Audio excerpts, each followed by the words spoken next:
आज मेरे बेटे सौरभ की शादी की पहली रात थी और मेरा दिल तेजी से धड़क रहा था।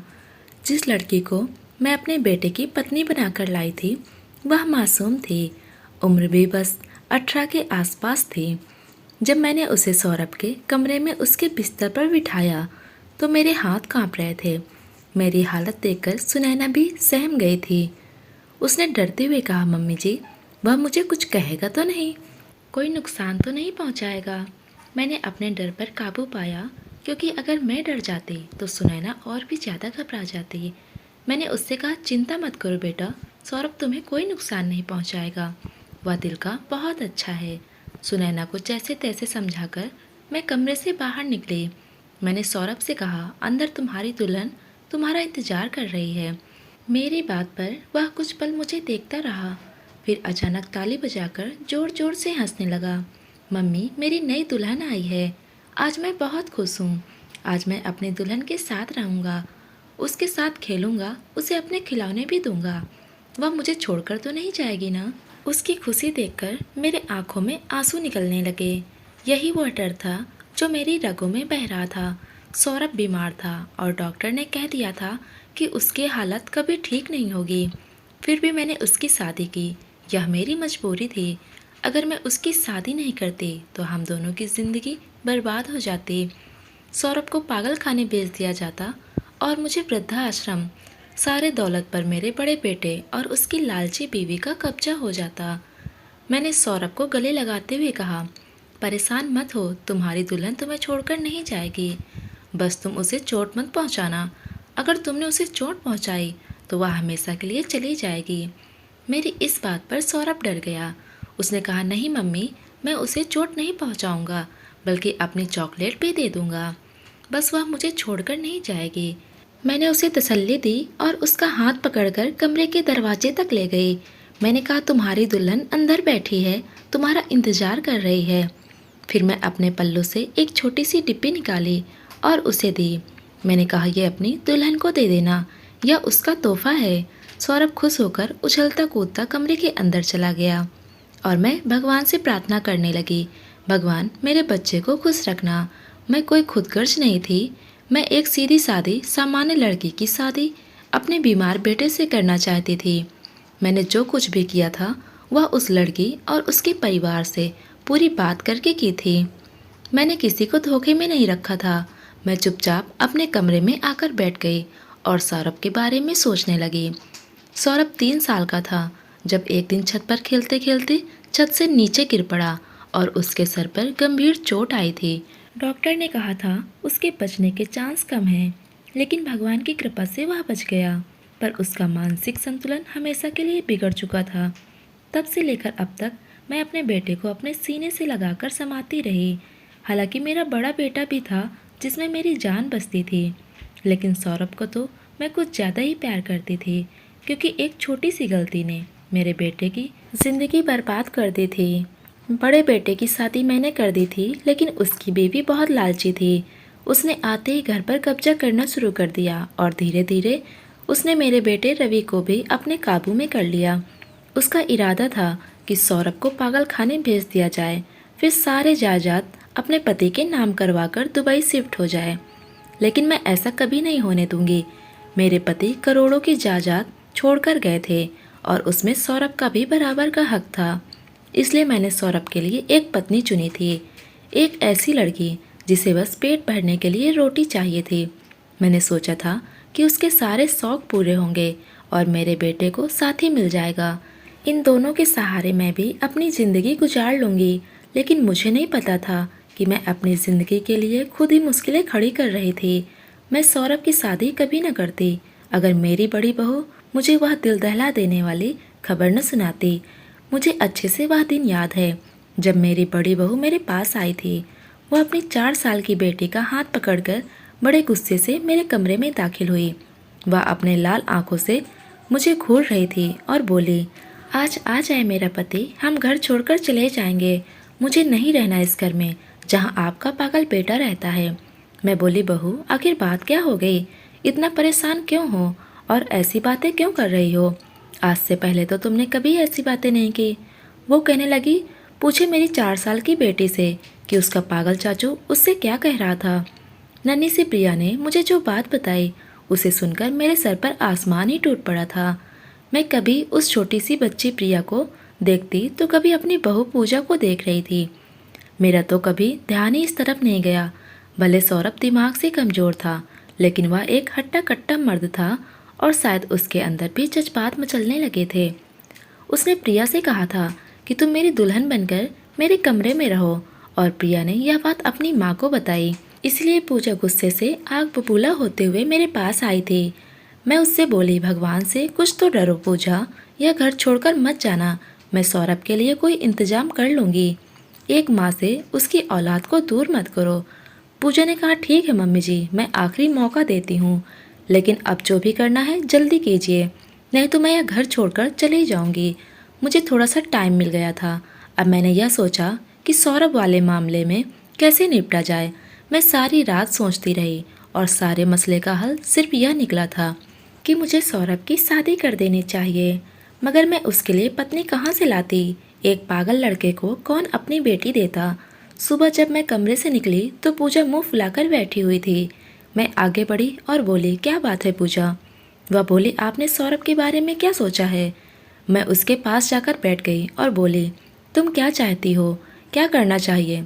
पूजा कहने लगी, बेहतर तो यही है कि उसे पागल खाने भेज दिया जाए। घर में छोटी बच्ची है और अभी जल्दी दूसरा बच्चा भी प्लान करने वाले हैं, फिर दूसरा बच्चा भी आने वाला है। ऐसे में पागल के साथ रहना बिल्कुल भी ठीक नहीं है। मेरी आंखों में आंसू आ गए थे। मैं बोली, तुम चिंता मत करो, मैंने सौरभ के बारे में सोच लिया है। मैं उसे कभी भी पागल खाने नहीं भेजूंगी। मैं अपने सौरभ की शादी करूंगी। मेरी बात सुनकर मेरी बहू पूजा कुछ देर तक मुझे हैरत से देखने लगी, फिर ताली बजाकर जोर जोर से हंसने लगी और हंसते हुए बोली, लो कर लो बात, इस पागल से कौन शादी करेगा? मैं पूजा को अफसोस भरी नज़रों से देखती रह गई। उसके मन में क्या खिचड़ी पक रही थी मैं सब जानती थी। एक तरफ सौरभ की बीमारी और दूसरी तरफ मेरी उम्र बढ़ रही थी। अब जायदाद बेचकर कहीं भागने का सवाल नहीं था। दोनों भाई बराबर के हिस्सेदार थे, लेकिन पूजा चाहती थी सौरभ पागल खाने चला जाए ताकि पूरे जायदाद उसके पति के हाथ लग जाए। मैं समझ गई थी कि पूजा अपने इस प्लान में सफल हो सकती है, इसलिए मैंने ठान लिया था कि सौरभ की शादी करवा दूं। मेरी नीयत बिल्कुल साफ थी। मैंने अपने काम वाली से कहा, मुझे किसी गरीब घर की लड़की चाहिए, सौरभ की शादी करनी है। वह हैरान हो गई और बोली, मालकिन आपको पता है सौरभ बीमार है, उसका दिमागी संतुलन ठीक नहीं है, तो उससे शादी कौन करेगा? मैंने कहा, मुझे पता है गरीबी क्या होती है। जब भूख सताती है तो माँ बाप अपने बच्चों को बेचने तक के लिए मजबूर हो जाते हैं। तुम बस यह बात फैला दो कि मालकिन अपने पागल बेटे की शादी करना चाहती है और शादी जल्दी होनी चाहिए। 3-4 दिन बीत गए, फिर वह मेरे पास आई और बोली, मालकिन आप तो बड़ी दूर की सोच रखती हैं। मैंने पूछा, वो कैसे? तो उसने बताया कि उसकी एक पड़ोसन है जो अपनी अनाथ बेटी की शादी कराना चाहती है। मैंने उसे बताया कि मालकिन का बेटा मानसिक रूप से बीमार है, लेकिन वो कहने लगी, मुझे इससे फ़र्क नहीं पड़ता, कम से कम मेरी बेटी को 2 वक्त की रोटी तो मिलेगी। यहाँ तो मेरी बेटी अपने भाई और भाभीयों के रहमत पर पड़ी रहती है, उनकी गुलामी करती है, तब कहीं जाकर आधी रोटी उसे नसीब होती है। मुझे अपनी बेटी का दुख देखा नहीं जाता। कम से कम वह इस घर से पैसे वाले घर में जाएगी तो पेट भर के रोटी तो खाएगी। मुझे और कुछ नहीं चाहिए, बाकी जो उसके किस्मत में होगा उसे मिल जाएगा। यही सोचकर मैं अपनी काम वाली के साथ लड़की देखने उसके घर चली गई।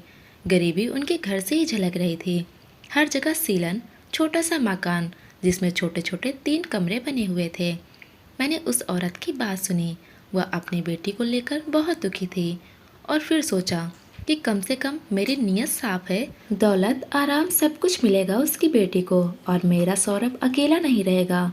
उस औरत की आंखों में आंसू थे। उसने कहा, मैं आपकी तकलीफ समझ सकती हूँ। औलाद का दर्द सबसे बड़ा दर्द होता है। जब सुनैना को मेरे सामने लाया गया तो मैं उसे देखकर हैरान रह गई। वह तो बेमिसाल खूबसूरत थी। उसकी उम्र कोई 18-19 साल रही होगी और उसके चेहरे पर मासूमियत साफ झलक रही थी। वह चुपचाप मेरे पास बैठ गई। उसकी नज़रें झुकी हुई थी। कुछ देर बाद वह उठकर चली गई। फिर उसके दोनों भाई मेरे सामने आकर बैठ गए। बड़े भाई ने कहा, आप हमारी बहन का रिश्ता मांगने आई हैं। मैंने उन्हें सब कुछ सच सच बता दिया कि सौरभ मानसिक रूप से ठीक नहीं है। वह थोड़ी देर तक चुप रहे, फिर बोले, हमारी बहन खूबसूरत है और बहुत कम उम्र की है। हम उसे आपके पागल बेटे से कैसे ब्याह सकते हैं? उनकी बात सुनकर मैं हैरान थी। लेकिन फिर बड़े भाई ने कहा, मैं अभी बाहर से गुजर रहा था और आपकी बड़ी सी गाड़ी देखी। इससे आपकी हैसियत का अंदाजा हो गया। तो क्या आप हमारी बहन को यूं ही ले जाएंगे? मैंने पूछा, तुम्हें क्या चाहिए? तब छोटा भाई बोला, आप हर महीने हमें कुछ रकम दिया करना, क्योंकि हमारी माँ बीमार रहती है और हम दोनों भी ज़्यादा नहीं कमाते और हमारी माँ की दवाई वगैरह का खर्च भी होता है। मैंने कहा, बताओ कितनी रकम चाहिए? तो सुनैना का बड़ा भाई बोला, हर महीने 30,000 दे दिया करे। इसके अलावा शादी से पहले 5 लाख, एक गाड़ी और एक घर भी हो जाए तो अच्छा रहेगा। इनकी इन सब बातों को सुनकर भी मैं ठंडे मन से कहा, ठीक है, मुझे आपकी हर शर्त मंजूर है। दोनों भाई मेरी बात सुनकर चौंक गए थे। उन्हें यह सब उम्मीद नहीं थी कि मैं इतनी आसानी से सब मान लूँगी।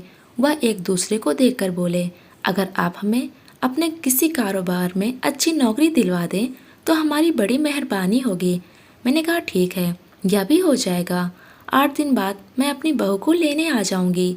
उनके चेहरे पर खुशी साफ झलक रही थी, मानो उनकी लॉटरी लग गई हो। 8 दिन बाद सुनैना को अपनी बहू बनाकर घर ले आई थी। मैंने उन लोगों का मुंह बंद कराने के लिए लाखों रुपए खर्च किए थे।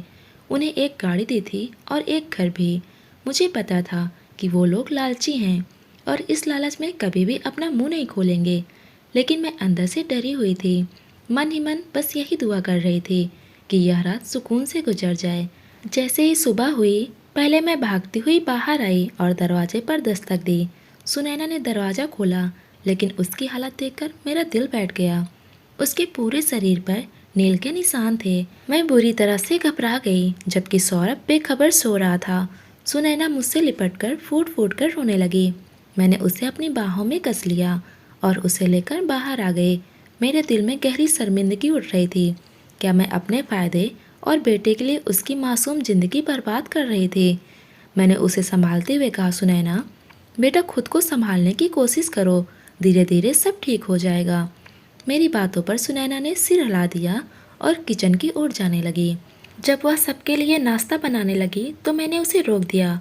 मैंने कहा, यह सब काम तुम नहीं करोगी, इसीलिए तो नौकर हैं। तुम बस आराम करो और अपना ख्याल रखो। मेरी बात सुनकर सुनैना थोड़ा खुश हो गई थी, लेकिन रातें वैसे ही कटने लगी। सौरभ को मैं बार बार समझाने की कोशिश करती कि तुम अगर उसे मारोगे तो वह तुम्हें छोड़कर चली जाएगी। सौरभ चुपचाप मुझे देखता रहा, फिर मासूमियत से कहता, माँ, मैं उसे नहीं मारता। अगर मैं उसे मारूंगा तो वह मुझसे नाराज हो जाएगी ना। मैं उसे बस थोड़ा डरा देता हूँ, लेकिन वह भी तो मुझ पर गुस्सा करती है। फिर भी मैं उसे कुछ नहीं कहता। उसकी बात सुनकर मेरा दिल बैठ जाता। लेकिन अगले दिन वही होता। सुनैना के शरीर पर नील के निशान, उसकी हालत बिगड़ी हुई। अब मैं हद से ज़्यादा परेशान हो चुकी थी। सौरभ पर मेरी बातों का कोई असर नहीं हो रहा था। धीरे धीरे 2 महीने बीत गए। एक दिन मैंने देखा कि सुनैना की तबीयत कुछ अलग लग रही थी। वह कुछ भी खाती तो उल्टी कर देती। चलते हुए ऐसा लगता कि अभी गिर जाएगी। मेरे दिल में एक अजीब सी खुशी की लहर दौड़ गई। मैंने तुरंत उसे डॉक्टर के पास ले जाने का फैसला किया। डॉक्टर ने जो खबर सुनाई, उससे मेरी सारी दुनिया रोशन हो गई। मैं दादी बनने वाली थी। मैंने सुनैना को खुशी से गले लगा लिया। सुनैना, सौरभ तुम्हारे पास आया था? झिझकते हुए मैंने उससे पूछा तो उसने शर्माते हुए सर नीचे झुका लिया। इस पर मैंने सौरभ और सुनैना दोनों के माथे को चूम लिया। इसके बाद मैं सुनैना का बहुत ख्याल रखने लगी थी, यहाँ तक कि मैं उसे अपने पास ही सुलाने लगी ताकि सौरभ उसके बच्चे को कोई नुकसान न पहुँचा दे। लेकिन सौरभ बहुत परेशान करता था। वो कहता, मुझे मेरी दुल्हन को अपने पास रखना है, आप उसे अपने कमरे में क्यों रखती हैं? लेकिन मैं उसे जैसे तैसे समझा देती। धीरे धीरे चमत्कारी बदलाव आया। सौरभ की हालत अब पहले से बेहतर होने लगी थी। वह जो पहले हर वक्त गुस्से में चीखता चिल्लाता रहता था, अब वह धीरे धीरे शांत हो रहा था। मैं जो भी कहती वह मान लेता और अब तो खाना खाते वक्त गंदगी भी नहीं करता था। बड़े आराम से अपना खाना खुद खा लेता था। सौरभ के इस बदलाव को देखकर मैं हैरान थी। फिर एक दिन जब मैं उसे डॉक्टर के पास ले गई तो डॉक्टर ने जो बताया वह सुनकर मेरी खुशी का ठिकाना नहीं रहा। डॉक्टर ने कहा, आपके बेटे में बदलाव हो रहा है। मुझे लगता है अगर ऐसा ही चलता रहा तो वह बहुत जल्द पूरी तरह से ठीक हो जाएगा। मैं सौरभ को लेकर घर आई, लेकिन घर अजीब सा खाली खाली लग रहा था। बड़ी बहू अपने मायके गई हुई थी अपने भाई की शादी में, और वह पिछले 8 दिन से वहीं थी। मैंने सोचा चलो सुनैना तो घर पर होगी, लेकिन जब मैं कमरे में गई तो कमरे की हालत देखकर मेरा दिल धक से रह गया। सुनैना भी घर पर नहीं थी और कमरे की बिखरी हालत ने मेरे दिल को बेचैन कर दिया। घबराते हुए जल्दी से सुनैना के कमरे में गई तो देखा वहाँ की हालत भी बहुत बुरी थी। घर में जो भी जेवरात और कैश था वह सब गायब था। तभी मेरी नज़र टेबल पर पड़े हुए खत पर पड़ी। मैंने कांपते हुए उठाया और पढ़ा तो ऐसे लगा जैसे मेरे पैरों तले जमीन खिसक गई हो। वह खत सुनैना का था। उसमें लिखा था, मम्मी जी, मैं यह घर छोड़कर जा रही हूँ। मैं आपके पागल बेटे के साथ और नहीं रह सकती। यह वह जिंदगी नहीं है जो मैंने सपने में देखा था। मेरे भाइयों ने लालच में आकर मेरे सारे सपने तोड़ दिए। आपके दिखाने के लिए मैं सौरभ के साथ एक ही कमरे में रहती थी, लेकिन कभी भी उसे अपने करीब नहीं आने दिया। सौरभ मासूम है, उसने कभी मुझे कोई चोट नहीं पहुंचाई, बल्कि मैं खुद ही अपने शरीर पर ऐसे निशान बनाती थी ताकि ऐसा लगे कि उसने मुझे मारा है। यह सब मैं इसलिए कर रही थी क्योंकि मैं किसी और से प्यार करती थी और उसी से शादी करना चाहती हूँ। माफ़ कीजिए, जितने दिन मैं इस घर में रही मैं सिर्फ तकलीफ और तनाव में ही वक्त गुजारा। इसलिए जाते जाते मैं आपके घर के सारे जेवरात और पैसे लेकर जा रही हूँ। मुझे भी इन पैसों की ज़रूरत पड़ेगी। और एक बात, मैं सौरभ के बच्चे की माँ नहीं बनने वाली हूँ। यह सब एक नाटक था। मैंने डॉक्टरों को भी ब्लैकमेल किया था और वह भी मेरी बातों में आ गया था। यह खत पढ़कर मैं धम्म से सोफे पर गिर पड़ी थी। जब सौरभ को यह बात पता चली तो वह फोटो पर रोने लगा। वह मेरी गोद में सिर रखकर सिसक रहा था, माँ, मेरी दुल्हन को कहीं से ले आओ, मैं उसके बिना नहीं रह सकता। मेरी दुल्हन को मुझे लौटा दो। सौरभ की आंखों में आंसू मेरा दिल चीर रहे थे। मैंने उसे समझाने की कोशिश की, सौरभ, तुम्हारी दुल्हन अच्छी नहीं है, वह धोखेबाज है। लेकिन सौरभ ने आंसू भरी आंखों से कहा, नहीं मम्मी, वह गंदी हो सकती है लेकिन फिर भी मुझे अच्छी लगती है। उसकी मासूमियत ने मेरा दिल तोड़ दिया। मैंने सौरभ का हाथ थाम लिया और पूछा, सुनैना रात को तुम्हें कुछ कहती थी? सौरभ ने जवाब दिया, वह मुझे डांटती थी, मुझे अपने पास नहीं आने देती थी। एक बार तो उसने मुझे जोर से मारा भी था, लेकिन फिर भी वह मुझे अच्छी लगती है, मुझके साथ ही रहूँगा। सौरभ की बात सुनकर मेरा दिल अंदर से टूट गया था। सुनैना ने मेरे मासूम बेटे के साथ कितना अन्याय किया था, फिर भी वह उसी से प्यार में पागल था। मैंने अपने आप पर भी गुस्सा किया कि कैसे मैं उस लड़की पर इतना भरोसा कर सकती हूँ। उसे अपना मान लिया, लेकिन शायद वह भगवान की सज़ा थी कि वह हमें छोड़कर चली गई। धीरे धीरे सौरभ की हालत फिर से बिगड़ने लगी। वह पहले की तरह अजीब हरकतें करने लगा। महीनों तक यही चलता रहा। एक दिन जब मैं सौरभ को अस्पताल से लेकर घर लौट रही थी तो मैंने अस्पताल के बाहर कुछ भिखारियों को देखा। मैं उनकी मदद के लिए पैसे दे रही थी और तभी एक लड़की पर मेरी नज़र पड़ी जिसने अपना चेहरा चादर से ढका हुआ था। मेरे दिल में अजीब सा शक हुआ, लेकिन मैं चौंक गई जब सौरभ ने उस लड़की का हाथ पकड़ लिया और खुशी से चिल्लाया, मम्मी, मेरी दुल्हन मिल गई। उसने लड़की का हाथ कसकर पकड़ा हुआ था और बार बार कह रहा था, तुम मुझे छोड़कर कहाँ चली गई थी? मैंने घबराते हुए, सौरभ क्या कर रहे हो? छोड़ो उसका हाथ। लेकिन अगले पल ही सौरभ ने उसकी चादर हटा दी और मेरी आंखें हैरान रह गई। वह सुनैना थी। उसकी हालत बहुत ख़राब थी। मुझे देखते ही उसकी नज़रें शर्मिंदगी से झुक गई, जबकि सौरभ तो खुशी से पागल हो गया था। मैंने गहरी सांस लेते हुए कहा, सुनैना, यह क्या हालत बना ली है तुमने? अगले पल सुनैना फूट फूट कर रोते हुए मेरे कदमों में गिर पड़ी और कहने लगी, मम्मी जी, मुझे माफ़ कर दीजिए, मैंने बहुत बड़ी गलती की है। मैं आपका और सौरभ का दिल दुखाया है। मैं इसी सज़ा की हकदार हूँ। जिस लड़के के लिए मैं आपके घर से भागी थी उसने मुझे धोखा दिया। उससे शादी का वादा किया था, लेकिन शादी के बहाने वह मुझे एक फ्लैट में ले गया। उसने मेरे साथ गलत करने की कोशिश की और फिर मुझे फंसाकर छोड़ देने का इरादा था, लेकिन उसके इरादों को समझकर मैं उसी रात वहाँ से भाग निकली थी। भागने के बाद मेरे पास कोई ठिकाना नहीं था। मैं कहाँ जाती समझ नहीं आ रहा था। तब एक भिखारन औरत ने मुझे सहारा दिया और मैं उसकी झोपड़ी में रहने लगी। अब मैं भी उसके साथ भीख मांगकर अपना पेट भर रही हूँ। सुनैना की हालत देखकर मेरा दिल पसीज गया। मैं उसे घर ले आई और अपने बेटे की खातिर उसे माफ़ कर दिया। इस बार सुनैना भी पूरी ईमानदारी से इस घर को अपना घर मानने लगी थी और सौरभ को अपना पति। धीरे धीरे सौरभ भी सुनैना के प्यार में सुधरने लगा। अब वह पहले से ज़्यादा समझदारी की बातें करता और उसकी सेहत में भी तेजी से सुधार हो रहा था। हर कोई उसे देखकर हैरान था कि इतनी जल्दी कैसे बदलाव आया। मैं भगवान का धन्यवाद करती हूँ कि कुछ भी सही मेरे बेटे की ज़िंदगी में खुशियाँ लौट आई। फिर एक दिन जब शर्माते हुए सुनैना ने मुझे बताया कि वह माँ बनने वाली है, तो मैं कई मिनट तक उसे बस देखती ही रही।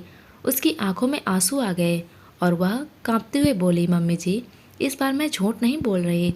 मैं उसे अपने सीने से लगा लिया और महसूस किया कि उसकी आंखों में सच्चाई थी।